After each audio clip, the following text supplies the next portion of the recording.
¿Qué tal? Muy buenas tardes con todos, bienvenidos. El presidente del Consejo de Participación Transitorio, Julio César Trujillo, reconoció su firma dentro de la denuncia por presuntas irregularidades en la construcción del proyecto Refinería del Pacífico. ¿Cómo estás, Liz? Muy buenas tardes. Muy bien, ¿qué tal, Gisela? Buenas tardes, amigos. Según el Consejo de Participación, el perjuicio para el Estado con esta obra del gobierno anterior bordearía los 1.500 millones de dólares. Aquí el detalle. Como una vergüenza, así calificó el presidente del Consejo de Participación Ciudadana Transitorio, Julio César Trujillo, al proyecto Refinería del Pacífico impulsado por el anterior gobierno en Manabí. Lo dijo tras reconocer su firma y rúbrica dentro de la denuncia por presuntas irregularidades en la ejecución de este proyecto. Negociaron unos terrenos que ahora sirven de autopista para el narcotráfico, por la cual pagaron 56 veces al avalúo catastral. Asciende a más de 1.500 millones de dólares del perjuicio al Estado.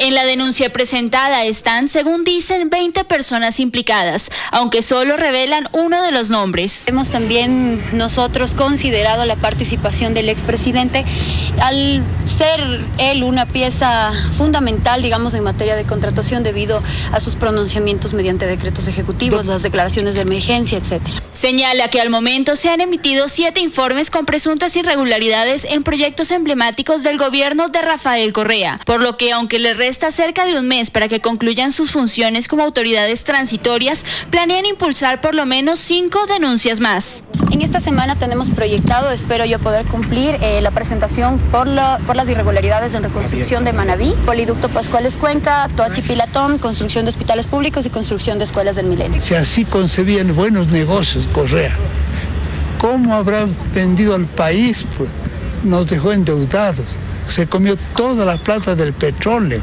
Confían que con el cambio de titular en la Fiscalía General se acojan e investiguen este tipo de denuncias. En Quito, Daniela Valencia, 24 horas.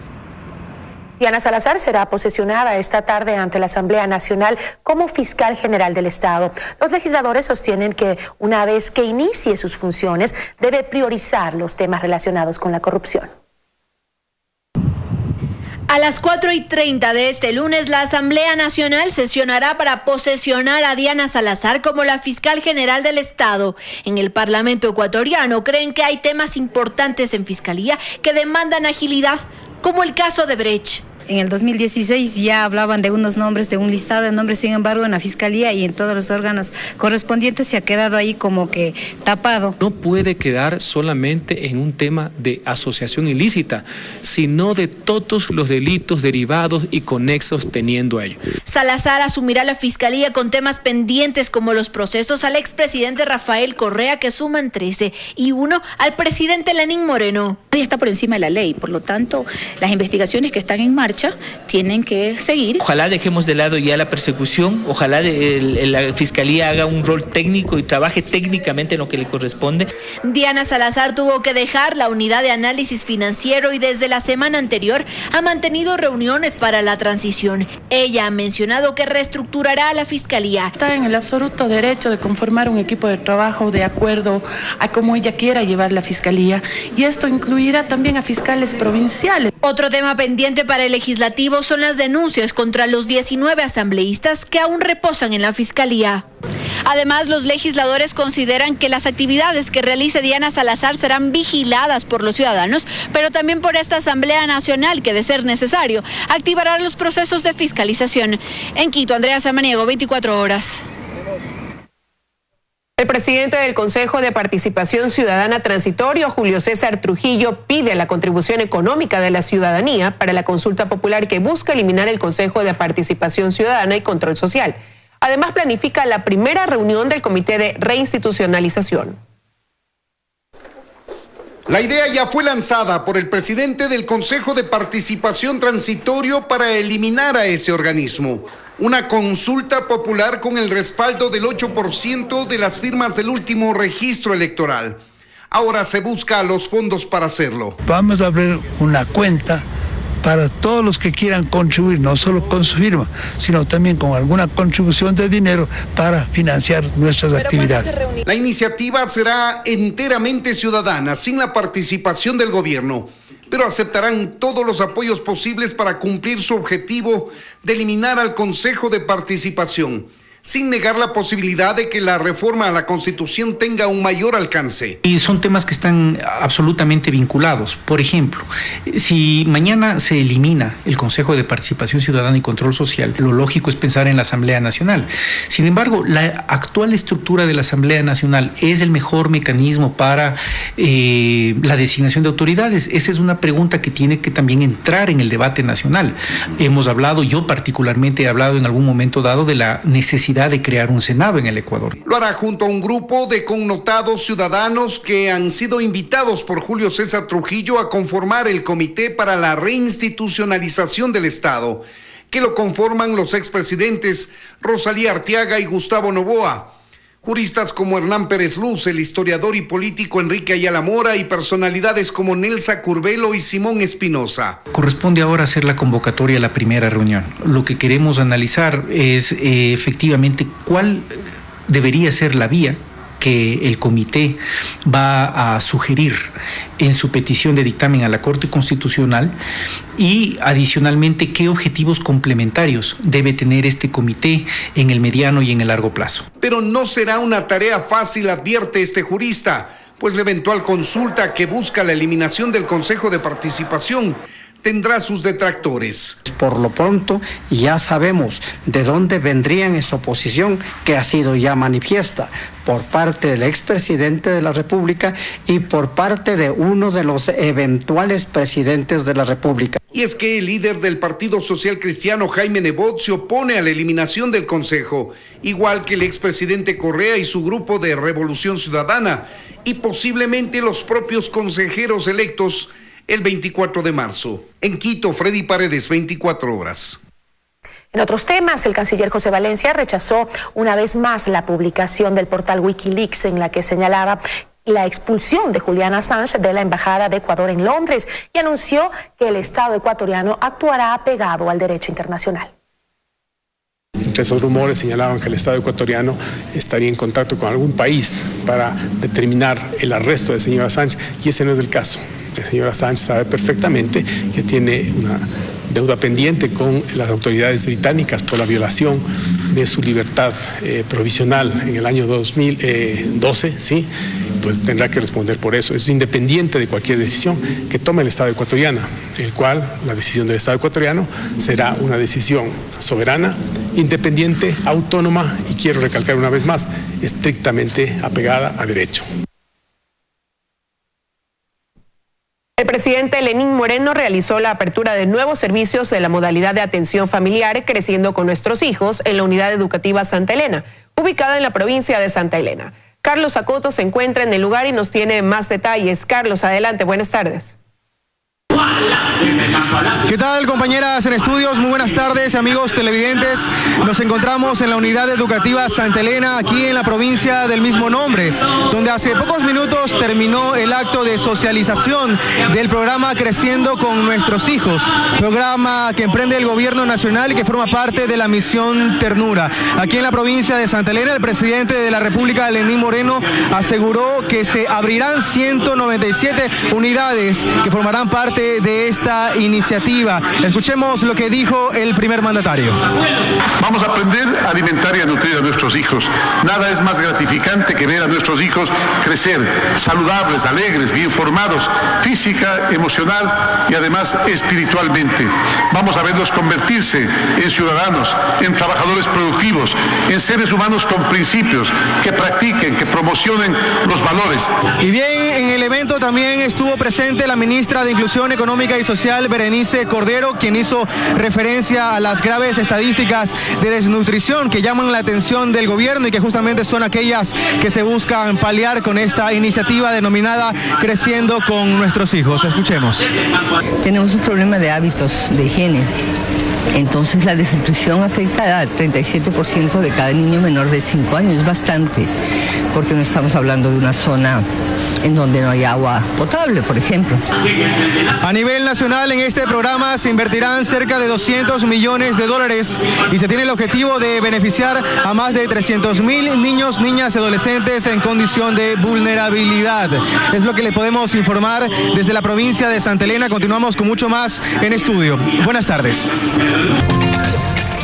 Estamos de regreso con más información. Desde el interior del Consejo Nacional Electoral se generaron graves denuncias por supuestas irregularidades en el reconteo de votos en la provincia de Los Ríos. El vicepresidente del organismo mostró actas que habrían sido manipuladas. María Gracia Acosta informa. Mientras el Consejo Nacional Electoral se apresta a organizar la repetición del proceso electoral en 14 recintos de 6 provincias del país, donde se produjeron incidentes el día de las elecciones, también tiene que resolver la situación que se generó en la provincia de Los Ríos, donde según el vicepresidente Enrique Pita, habría irregularidades debido a la forma como se dio paso al reconteo y también cómo se llenaron las actas. Así lo explica. Se plantea el reconteo de unas actas relacionadas con la alcaldía de Mocacha y sin justificación, sin legalidad alguna, porque esas actas originales no tenían inconsistencias ni estaban alteradas de ninguna manera, se procede al reconteo. Los votos blancos desaparecen, pasan a ser 0.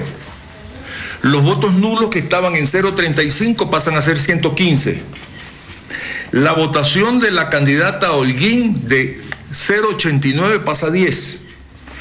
Y la votación de la candidata Domínguez de 49 pasa a 77. Los votos de esa urna habían sido manipulados. Varias organizaciones políticas también levantaron su voz de protesta por esta situación generada en la provincia de Los Ríos y él está de acuerdo con ellos. Coincido con el hecho de que es altamente sospechoso lo que ha pasado, se está demostrando con esta documentación. Resta ver cuál es la decisión del Consejo Nacional Electoral, que ya cambió al director de la delegación electoral de esta provincia y ahora tiene que decidir si anula el proceso de reconteo. El gobierno debe pisar el acelerador para cumplir con los acuerdos económicos internacionales recién adquiridos. Analistas económicos concuerdan en la urgencia de aplicar los ajustes.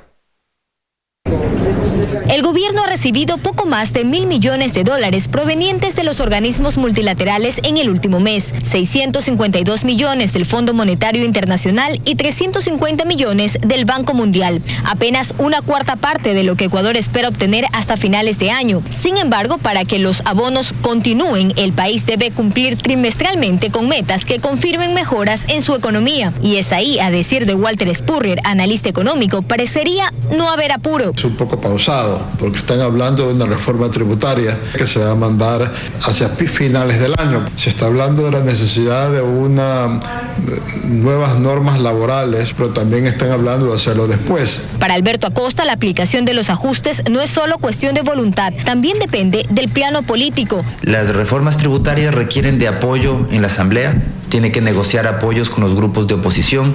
Las reformas de reducción de gasto o de eliminación de subsidios tienen un costo político importante. El Banco Mundial revisó sus proyecciones y según el reajuste, la economía del Ecuador crecerá un 0,1%. Por su parte, el Fondo Monetario Internacional también prevé un decrecimiento mínimo para Ecuador de 0,5%. Y el escenario actual es que esta lentitud de la economía se mantenga por un buen tiempo, más allá del acuerdo con el fondo, de esos 3 años del acuerdo. Spurrier sugiere que el gobierno priorice reformas como la laboral y la fiscal. Es importante también que el gobierno recorte su gasto improductivo. El rol de pagos, Rafael Correa lo triplicó.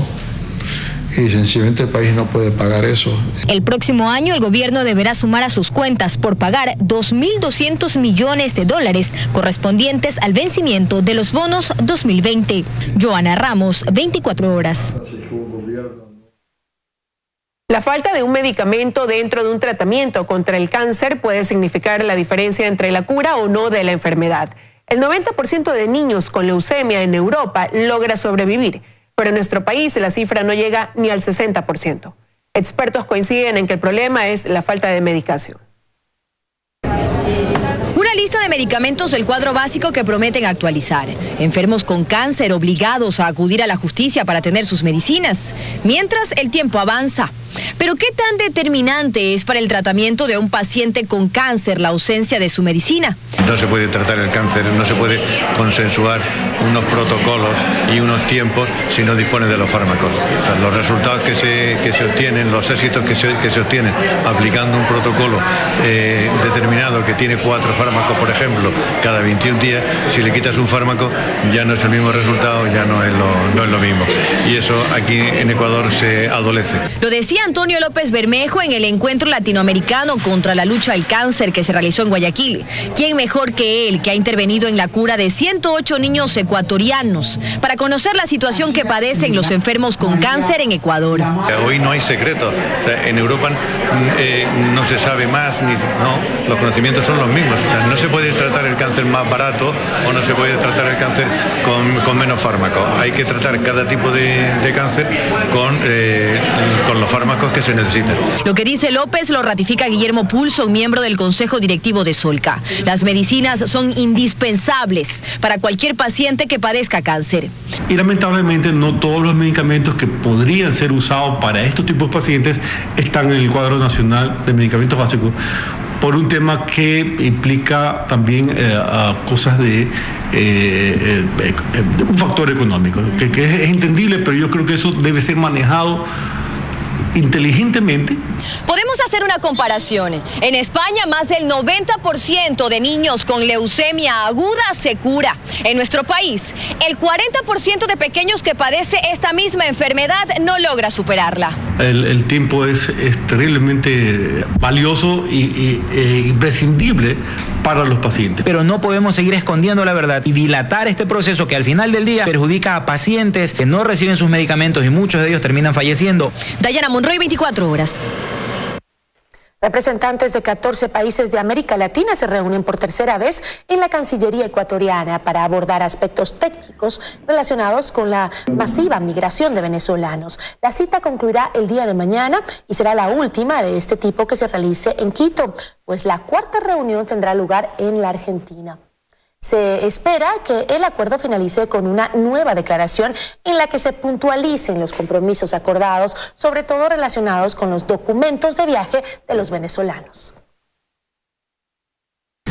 Este tercer encuentro es una demostración fehaciente del compromiso humanitario de nuestro país y de los estados aquí presentes. Es un compromiso con los migrantes venezolanos en una situación muy particular de movilidad humana. Según las cifras proporcionadas por la OIM y el ACNUR, hasta la presente fecha, abril de 2019, durante los últimos 4 años aproximadamente 3,5 millones de ciudadanos venezolanos han salido de su país de origen, afectados por una profunda crisis económica, política e institucional que en los últimos meses ha devenido, además, en lo que la alta comisionada para los derechos humanos, Michelle Bachelet, ha calificado como una vasta crisis humanitaria. En esta reunión abordaremos ahora la coordinación y cooperación regional necesarias para cumplir con el alto fin humanitario que compartimos. La solidaridad exige no solo proclamas y repetidos llamados a la acción, sino decisión política, recursos y pragmáticos caminos técnicos. Un hombre murió por sobredosis de droga este fin de semana en los exteriores del Hospital Guayaquil. Habitantes del sector señalan que al occiso no le habrían prestado ayuda en el centro médico. Desde el hospital aseguran que sí fue atendido y dado de alta. El gerente del hospital Abel Gilbert Pontón en Guayaquil manifiesta que el paciente llegó con un fuerte dolor de barriga a medianoche de este sábado. El paciente fue atendido y una vez que amaneció, el paciente se quedó dormido por el efecto de los analgésicos. Él pidió voluntariamente irse y él manifestó al personal del hospital que no tenía familiares. Se había llamado, trataba de contactar a la mamá del chico, y él nunca contestó nadie. Mientras comerciantes que trabajan a las afueras del hospital. Él salió y ahí se quedó el hombre ahí porque salió de adentro de emergencia. Moradores de las casas aledañas al Hospital Guayaquil señalan que vieron a la víctima salir de la casa asistencial aproximadamente a las 7 de la mañana de este domingo. El señor se recostó en esta vereda donde permaneció varias horas. Los habitantes pensaron estaba descansando, pero luego pasó una vecina, lo toca y se da cuenta que estaba sin vida. Falleció el señor y fuimos a ver y efectivamente había fallecido. Lo que pasa es que ha estado aquí y ya salió de no consumir, y entonces ha quedado ahí. El examen médico legal refleja que Eric Medina, de 26 años, murió de una sobredosis de droga. Catalina García, 24 horas.